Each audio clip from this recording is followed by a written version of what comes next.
This is United Network News with Sunny Galt, Calen, Kimberly Gogan, and our field messengers from around the world. Here's today's real news. Abandoned ships are a growing problem in oceans and waterways around the world. These empty vessels don't just disrupt shipping routes. They harm marine life and leave stranded sailors in dire situations. So why is this happening, and what can be done to stop it? Ship abandonment is a complicated issue, but it often comes down to weak rules and irresponsible ship owners. According to the International Transport Workers Federation, or ITF, many owners use low-quality open registries to dodge responsibility, and the ships that get abandoned are usually old, poorly maintained, and run by unknown operators, not big shipping companies. When ship owners go bankrupt or act dishonestly, they skip out on paying wages and other costs by simply walking away from their ships. The problem gets worse with flags of convenience, where ships register in countries with weak regulations, or in some cases, have no identifiable flag at all. In 2024, the ITF reported 20 cases of flagless ships, many in the UAE's lightly regulated free trade zones. Abandoned ships aren't just a financial issue, they also create big safety hazards, drifting into busy shipping lanes like the Straits of Malacca or the Suez Canal, and posing collision risks. It is possible to dismantle and recycle these abandoned ships, but not all countries allow it. When ships are decommissioned, they're not sold for scrap metal or dragged ashore. Do you know why? Many people are puzzled by this, as these ships often sit idle in the sea for years rather than being sold at a low price. First, towing a ship ashore is a significant expense that often exceeds its value. Second, dismantling and recycling a ship is a high-risk job. Workers constantly face deadly dangers from toxic materials, metal contamination, and structural collapses. Many countries have strictly prohibited the shipbreaking industry. Currently, only India and Bangladesh, with their cheap labor forces, handle 90% of the world's shipbreaking work. Dismantling a giant ship requires dozens or even hundreds of workers and can take months or even years. The parts removed are often too numerous to fit on the docks. As a result, many countries prefer to sink the ships to the ocean floor, turning them into artificial reefs. Ship abandonment is leaving thousands of workers stranded without pay or way home, according to the United Nations. In 2024 alone, more than 3,100 seafarers were abandoned on more than 300 ships worldwide. The ITF reports 28 of those ships managed to abandon multiple crews in a single year. Workers are considered abandoned if ship owners fail to pay wages for 2 months, provide supplies, or stay in contact with the crew. Abandoned crew members on ships face tough conditions: no food, water, medical supplies, or pay for months, sometimes even years. They often survive on limited help from humanitarian groups. This crisis doesn't just affect the crew, it also takes a toll on their families. Many seafarers from developing countries rely on their wages to support loved ones, and when pay stops, entire households suffer. This man was trapped on an abandoned cargo ship for 4 years. In July of 2017, the ship was detained in Egypt, where it remained the entire time. And all of this took place because of a legal dispute. The ship's owner was running errands on shore when an Egyptian court declared that the boat would be held until its owner paid the $21,000 debt he owed for an anchor he bought the year before. So this man named Muhammad was declared the ship's legal guardian. And at the time, he had no idea that this meant he wouldn't be able to leave. And he tried leaving multiple times, but every time he tried, the authorities would just bring him back on board. After nearly 3 years on the ship, a serious storm blew in, blowing it closer to shore. Muhammad was then able to swim to land every few days to buy food and recharge his phone. And he was told that he was legally allowed to do so, but if he didn't return to the ship by sundown, he would be arrested. But on April 20th, 2021, he received a phone call from an immigration officer telling him he was finally allowed off the ship and to return to home after such a long time at sea. Global labor treaties exist, but it's hard to hold ship owners accountable when vessels are registered under shell companies and foreign flags. Flag registries are supposed to help abandoned seafarers with repatriation, food, and medical care as outlined by the United Nations guidelines. The Maritime Labor Convention also requires flag states to ensure ships carry insurance for unpaid wages if businesses fail.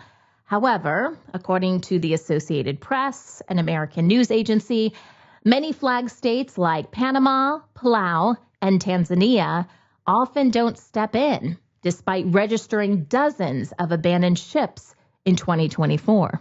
The ITF General Secretary points out governments need to step up with better regulation, enforcement, and accountability. The industry has to take real action, and those responsible for these abuses must face consequences. If not, these violations of labor and human rights will just keep happening.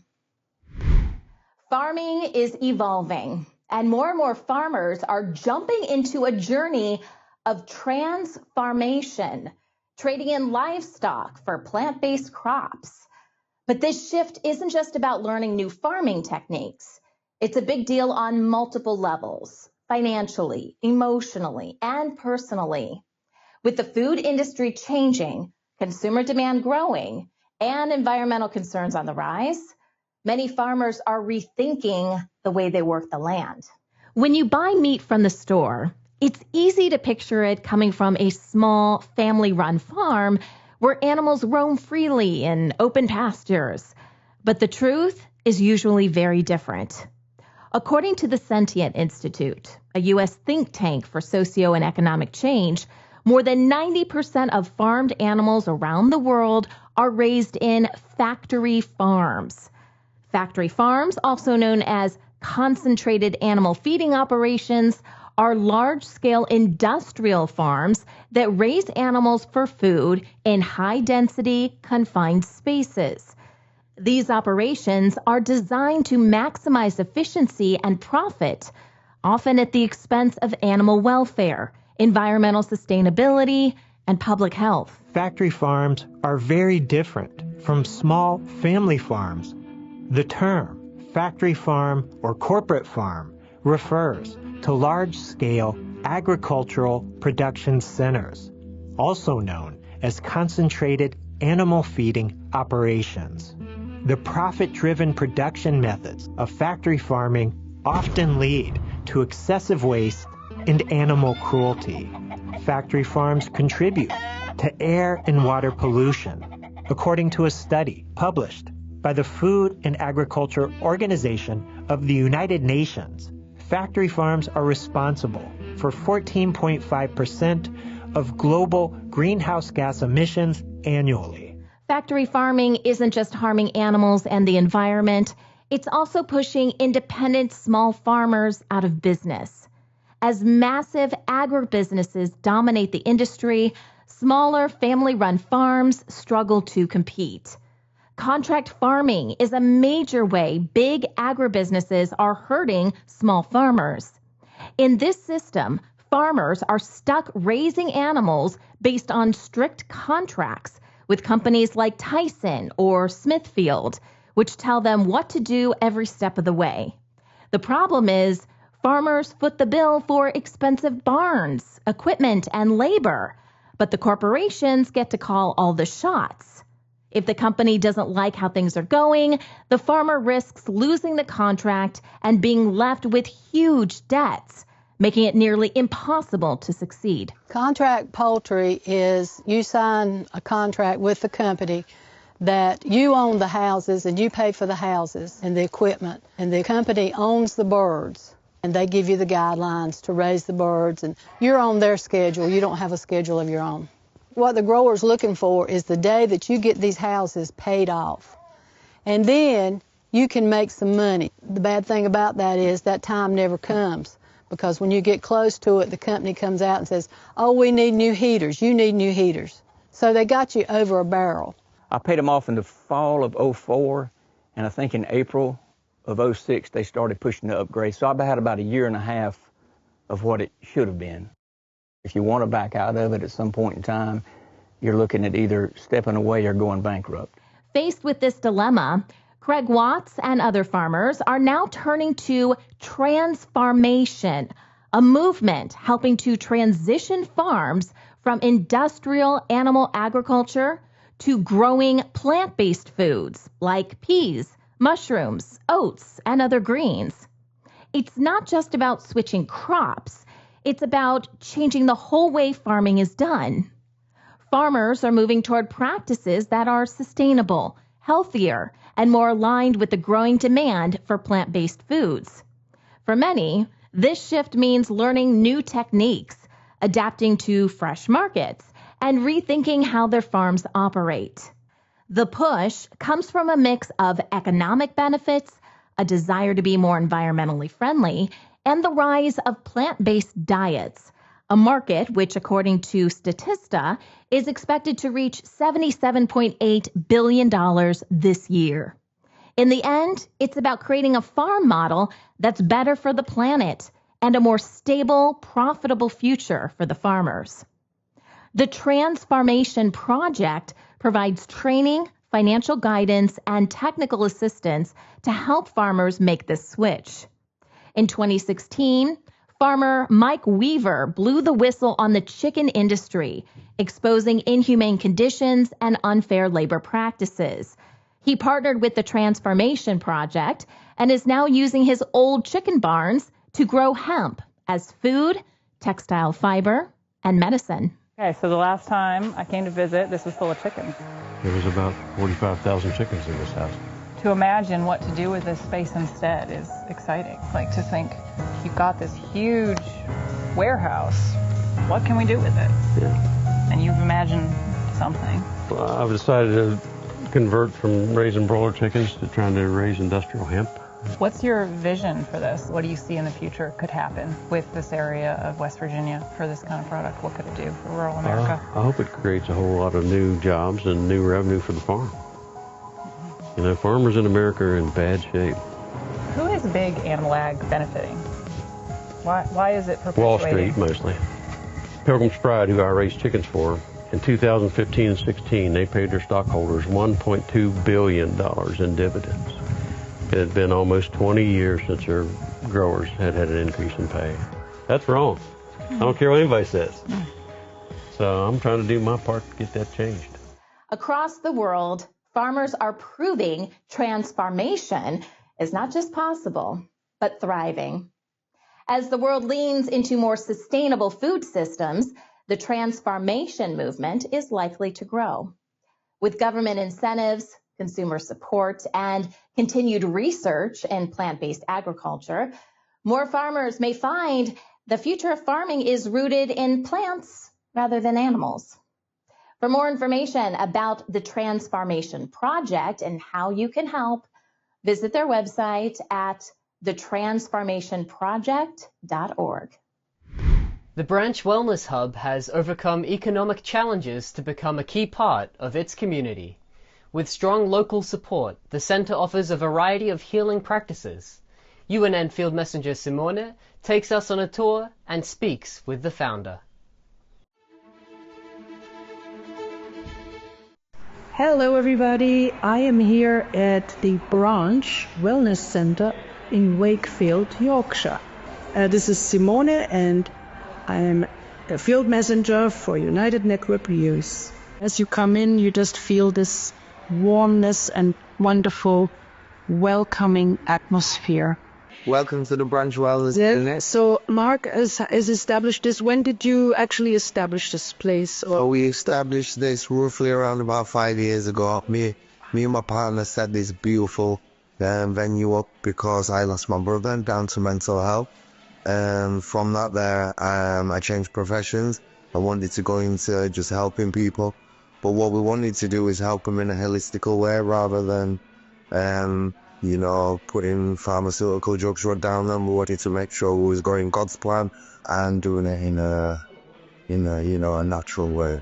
And here we actually have a little eatery. There's a little Thai place inside of the healing center, so if people are hungry they can have some of this food, and it is actually done with very good oil, only coconut and so on. So that's the hyperbaric chamber, and that is of course a incredible healing modality. What would you say though? We are just putting this lovely gentleman here into the oxygen chamber. It is his first time, he's never been in before, but I do know that he's going to get some absolute amazing results from it and will feel more energetic throughout the day today. Machines that we use here in the branch, this is called the Parasite Zapper.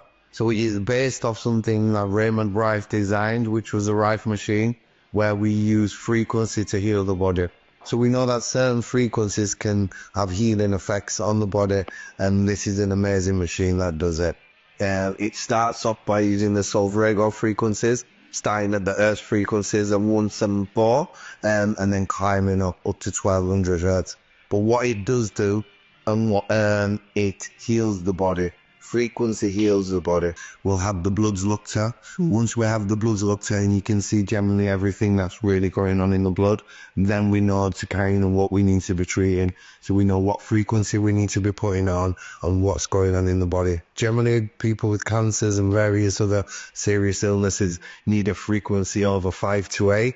So we kind of raise it above that. This kind of works in the same way that chemotherapy does by sending a frequency to the body. It's just that this frequency isn't as high and dangerous as chemotherapy. So you need it a lot more times. You need to be using it a lot more regular, but it does do the same effect. What we're doing here, we have classes where people of any age, any type can come in here, no matter what level of training that you're at. We can start you off, get you going, and just make you start taking control of your fitness. So inside here, we have classes from 6 o'clock in the morning, 9:30 and then 5:30 on the afternoon. So we generally get roughly around 20 people per class, and we just give them an ultimate set of training. Fantastic. This report is not so much an advertisement, but more an encouragement to anyone who wants to start healing the community around them. It is a call to action and giving power to the intention to start many centers and activities like these in your area too, with whatever means you have right now, even if it has to be from your living room or a small community hall. Any case, with love from Yorkshire, this is Simone, Field Messenger for United Network News. Bye. Step into a world of possibilities with New Earth, a groundbreaking series that shines light on holistic ways to live, work, and thrive. Join us weekly to discover new innovative ideas and explore the world around us as we, together, create our future, our New Earth. The soothing sound of Tibetan bowls is pleasant to hear and holds great healing potential. UNN Field Messenger Gina shows us how these ancient instruments play a significant role in sound therapy. Hi, I'm Gina Anderson, a Field Messenger reporter for UNN. We're going to talk today about the Tibetan singing bowls, the power of the sound, of the healing of the bowls, different modalities that you can use with the bowls, and we're also going to do a few demonstrations to show you how we use the bowls. Hi, I'm Michelle Sweeten, and together we are the Tibetan Trios. Well, that's going to be on the table. One of the best things that we like to do is actually play the bowls on the body. We have so many bowls because they do so many things. So as you'll see here, we have all sorts of different mallets. A bowl.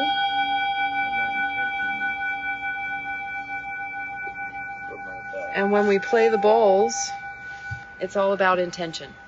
So because he said that his back hurts, I'm using a bowl called a Manipuri bowl. The difference between these is, see how this one is a little bit flatter and this one is more round. This is called a teacup bowl, and this is a Manipuri. And the effect of the Manipuri is a laser focus. So if there's a place on the body that is affected more than the other, if it's the stiff back, what he's got, that's why I placed it right on the lower end of his back. And a lot of time back pain actually comes from your legs and especially your hamstrings. So I'm going down his legs to bring that healing vibration down into the legs. That's an amazing feeling. Just goes Does he look younger? Yeah, you definitely got color in your face, Brad. Yeah, it feels amazing. Yeah. These two ladies working on you in the bowls, man, you got to be on cloud 9. It feels amazing. Yeah. Yeah, highly recommend it. Yeah. Did you know your body has a secret superpower? It's called spontaneous healing, and it's just as cool as it sounds. Plenty of examples have been documented in scientific research, and maybe you're one of the many who have experienced it firsthand. But what exactly is spontaneous healing, and how does it work? Spontaneous healing, or spontaneous remission, is when the body recovers on its own without any outside help. It might sound like instant recovery, but that's not exactly the case. According to the Institute of Noetic Sciences, it's more about those times when a disease improves significantly for no clear reason and without traditional medical treatment. Studies have found spontaneous healing in conditions like cancer, autoimmune diseases, and chronic pain. While doctors and people in general don't fully understand how it works, things like mind-body connection, the placebo effect, and our immune system all seem to play a part. Healthy habits like eating well, staying active, and managing stress can also boost the body's healing power. At the end of the day, healing often takes active participation, so it's important to stay engaged in your own wellness journey. There's a psychiatrist at Harvard, Dr. Jeff Rediger, who, by the way, you might want to talk to sometime. Mm-hmm. He's written a book called Cured, the science of spontaneous healing. He studied people, just as I have, who got better despite giving terminal diagnosis after the failure of medical treatment, or even if they refused medical treatment. Dr. Kelly Turner, is an oncological psychologist who worked with cancer patients. And she also did a study of people who got spontaneously better. Spontaneously. But when I talk to these people, or when Kelly Turner or Jeff Rediger talks to these people, there's nothing spontaneous about their healing. They all did something. And the biggest thing they did is they developed a different relationship to themselves. They became authentically themselves. Dr. Jeffrey Rediger says modern medicine focuses too much on things like chemical imbalances and past trauma without considering the bigger picture. He thinks Western medicine often overlooks how our mindset and surroundings affect our health, even though the mind and body are closely connected. His research shows tapping into this connection can help the body heal itself naturally. Dr. Kelly Turner, author of The Radical Remission, found people who overcame serious illnesses didn't just rely on miracles. They made big life changes. They improved their diets, managed their emotions, trusted their instincts, and focused on staying positive. Many also used herbs, built strong relationships, explored their spiritual side, and found meaningful reasons to keep going. These steps help them take control of their health in unexpected ways. Other doctors say healing is really about becoming whole again. When we find our way back to love, balance, and purpose, life has a way of surprising us with moments of healing, joy, and fresh starts. So again, the speed and nature of healing, short-term or long-term, depends on a person's attitudes and beliefs, choices, decisions, imagination, will, their will to live, and again, their view of being deserving. You're meant to be here. You're important on this planet. You're important to yourself, to others. You have something that's needed here. You're the only you here. And there's not only important space for you to be here, but you're deeply wanted. And when you can feel that and walk into that, there's something that just charges a magnificent power. A 2000 study in the National Library of Medicine shows people who participate in spiritual activities and find comfort in their faith tend to be healthier and heal better.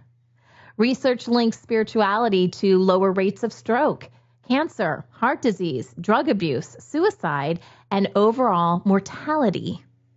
Faith may improve health by encouraging healthier habits, like avoiding smoking or heavy drinking. However, even in those with unhealthy behaviors, spirituality has been shown to have positive effects on health. And that's how you hear those stories of spontaneous remissions or miraculous cures or whatever it is with healing, right? The people who channeled the healing and healed themselves even when doctors said it wasn't possible. That happens because they were acting from their limitation story. They were acting from that construct, that story where they didn't think it was possible. They were acting from a knowing their true self that they're limitless, that everything's possible. Healing is so much more than what we've been taught. It's not just about curing illnesses or getting rid of pain.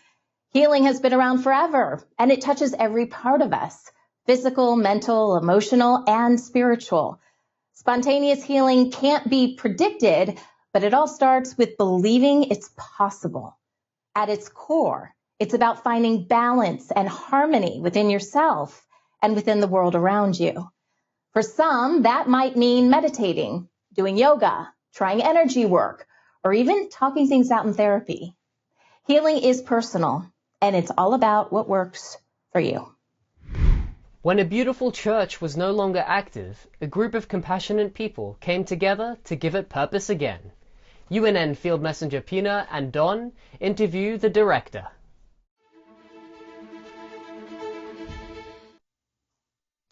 Hello, our names are Pina and Don, UNN Field Messengers, reporting from Thunder Bay, Ontario, Canada. Our story is about this old historical church that has found new meaning. Let's go inside.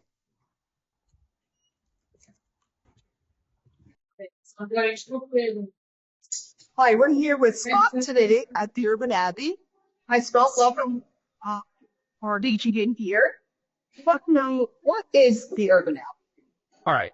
Well, the Urban Abbey is a non-profit organization, and we actually were founded 7 years ago with the model of ancient abbeys from the past. And it's basically an intentional community that has a common focus to glorify God and to worship Him in a proper way. But in that, it means that we are taking care of the community and the neighbors around us. So when we first came to the city, we made a deposition to the city council and simply asked, what are the needs of Thunder Bay and how can we assist and how can we help?